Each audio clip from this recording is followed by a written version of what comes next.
हमने कहा कि सर 30 से लेकर 38 तक हमने आपको जितनी भी डिडक्शंस पढ़ाई हैं, जितनी भी deductions, depreciation, business, plant and machinery, 36 के अंदर जो इंश्योरेंस, 37 में रिलेटेड टू द बिजनेस, जितनी भी हमने आपको डिडक्शंस पढ़ाई हैं, 35 वाली अगर आपको याद हो, साइंटिफिक रिसर्च, स्पेसिफाइड, फिर कुछ नहीं मिलेगा जी, कुछ नहीं मिलेगा। वो कहता है एनी डिडक्शन जो कि हम आपको 30 से लेकर 38 तक पढ़ाते आए हैं, including very important unabsorbed depreciation, unabsorbed capital expenditure on the scientific research, family planning। कहता है कि जी मान के चलो सारी मिल गई आपको, अब दोबारा से ये कोई भी आप क्लेम नहीं कर सकते, ठीक है। तो आप बना लो ना अपना मन और कर लो कंपेयर कि जी नॉर्मल स्कीम बेटर है कि 44AD बेटर है, जहां पे आपका टैक्स कम बनता है वो ले लो, ठीक है। तो आप कंप्यूट करवा लो अपने सीए से कि कहां पे मेरा टैक्स कम बनता है, और जहां पे आपका टैक्स कम बनता है वहां पे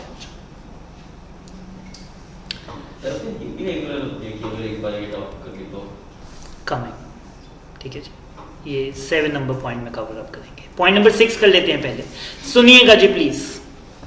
मैंने कहा सर मेरे को डेप्रिसिएशन नहीं दोगे, वो कहते हैं नहीं देंगे, ठीक है, क्योंकि हमने तो क्या बोला 30 से लेकर 38 तक कोई भी सेक्शन की डिडक्शन नहीं मिलेगी, तो डेप्रिसिएशन की भी डिडक्शन नहीं मिलेगी। मैंने कहा सर मैं 5 साल के लिए गया 44AD में, अब 5 साल के बाद 44AD से बाहर आ गया। मैंने कहा क्यों बाहर आ गए? वो कहते हैं सर टर्नओवर एक्सीड कर गई, ठीक है, 2 करोड़ को हम एक्सीड कर गया, 44AD में जा नहीं सकते, तो इस साल ऑडिट भी करवाएंगे और सारी डिडक्शंस लेंगे, ठीक है। अब 5 साल पहले मेरा एसेट था 1 करोड़ का, अब मैं 1 करोड़ से कंटिन्यू कर लूं? वो कहता है कि नहीं, नोशनल डेप्रिसिएशन आपको 5 सालों की फॉरगो करनी पड़ेगी, ठीक है, कि 5 साल, क्योंकि आप यूज तो बिजनेस में ही कर रहे थे। माना कि आप स्पेसिफिकली 32 में डिडक्शन डेप्रिसिएशन की नहीं ले पा रहे थे, बट हम आपको जो 92% की डिडक्शन दे थे उसमें आ गई ना बीच में, तो आप 5 साल की नोशनल डेप्रिसिएशन उसमें 15% माइनस करो, और अगर अब वो 5 साल के बाद लेटर से 37 लाख की बनती है तो आप 37 लाख से कंटिन्यू करो, ठीक है। तो 5 साल की नोशनल डेप्रिसिएशन आपको डाल के वेस्ट करनी पड़ेगी, और फिर 5 साल के बाद जो WDV, आपने कहा सर 2 साल पुरानी बात है, तो 2 साल की नोशनल डेप्रिसिएशन आपको डाल के वेस्ट करनी पड़ेगी, और फिर जो WDV बनती है, ठीक है। जैसे बिल्डिंग के केस में मैंने आपको बताया था एक्चुअल कॉस्ट की, एक बिल्डिंग आप पहले 4 साल घर के लिए यूज करते थे, 4 साल के बाद आपने उसी में काम धंधा शुरू कर दिया, इन दैट केस 4 साल की नोशनल डेप्रिसिएशन आपको डालनी पड़ेगी, और उस WDV पे ही आप डेप्रिसिएशन क्लेम कर सकते हैं। Same point is that. Sir जो आपने बताया था 44AA में जो बिजनेस और प्रोफेशन, इसमें ऑडिट करवाना पड़ता है और इसमें नीचे ऑडिट नहीं करवाना पड़ता। 44AA में मैंने ऑडिट नहीं बताया, बुक कीपिंग बताई, AB नहीं 44AA में जो आपने अदर सेक्शन जो प्रोफेशन और जो बिजनेस आपने बताया, मतलब कि उसमें हमने बुक्स ऑफ अकाउंट्स मेंटेन करनी, इसमें नहीं करनी, तो फिर मतलब जैसे 44AD में पहले हैं, फिर नेक्स्ट टाइम ये ओवरराइडिंग है। 44AD is the overriding. उसमें बोला था किताबें मेंटेन करनी है, बट अगर आप 44AD की शरण में चले जाते हो तो आपको किताबें मेंटेन नहीं करनी।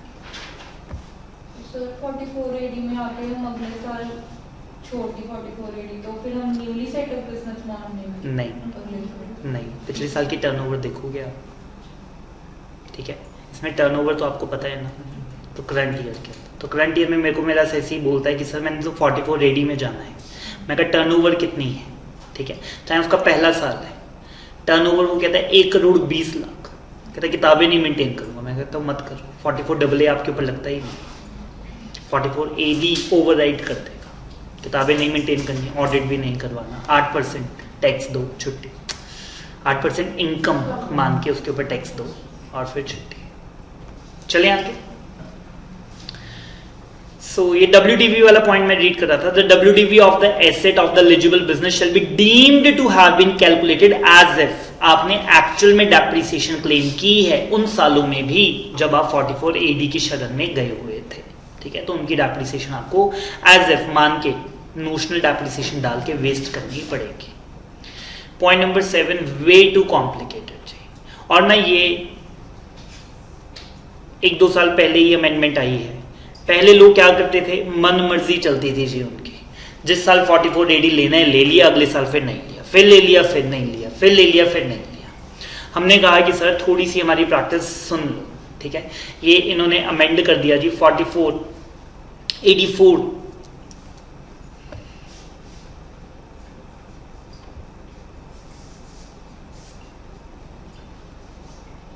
के अंदर क्या बात बोली, प्लीज ध्यान से सुनिएगा।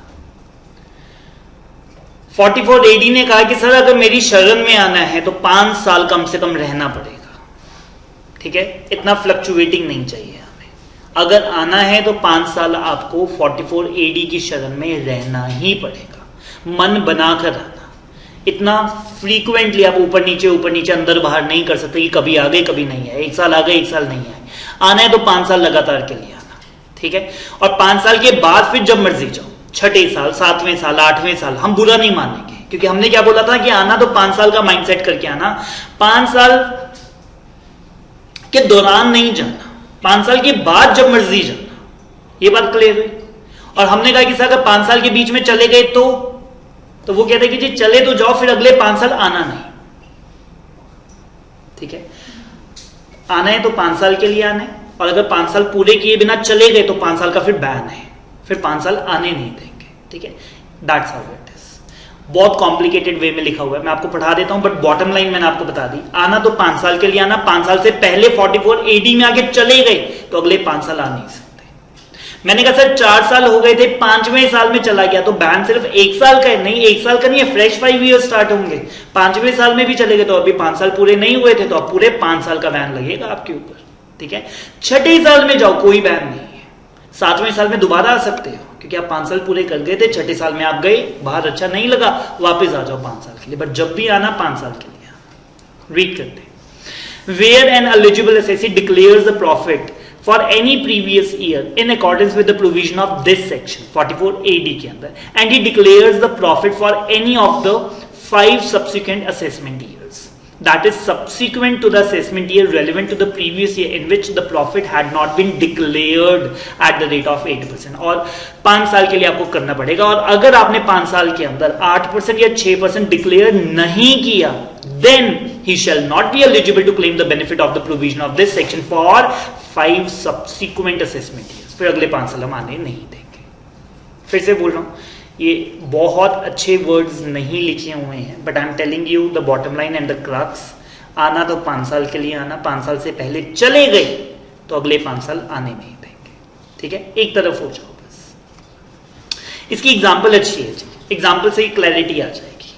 An eligible assessee claim to be taxed on the presumptive basis under the section 44 AD for the assessment year 21-22। ये बात समझ में आई। और उस साल उसकी टर्नओवर थी 1 करोड़, उसने 8 लाख की इनकम मान ली और 8 लाख पे टैक्स जमा करवा दिया, कोई प्रॉब्लम? आगे आते हैं। कहता है कि जी फिर 22-23 और 23-24 में भी वो 44 AD में ही रहा, 3 साल हो गए जी, 21-22, 22-23, 23-24। हाउएवर 24-25 में उसकी इनकम थी 1.5 करोड़, 1.5 करोड़ का 8% बनता है जी 12 लाख रुपया। वो कहता है कि नहीं मेरी तो इनकम 6 लाख है, मैं तो 6 लाख पे ही टैक्स दूंगा।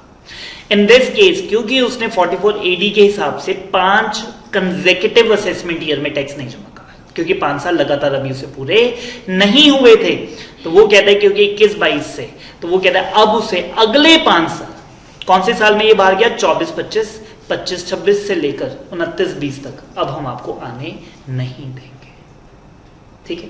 5 साल अंदर आओगे तो 5 साल, अंदर से बाहर चले गए तो फिर 5 साल के लिए ब्लैक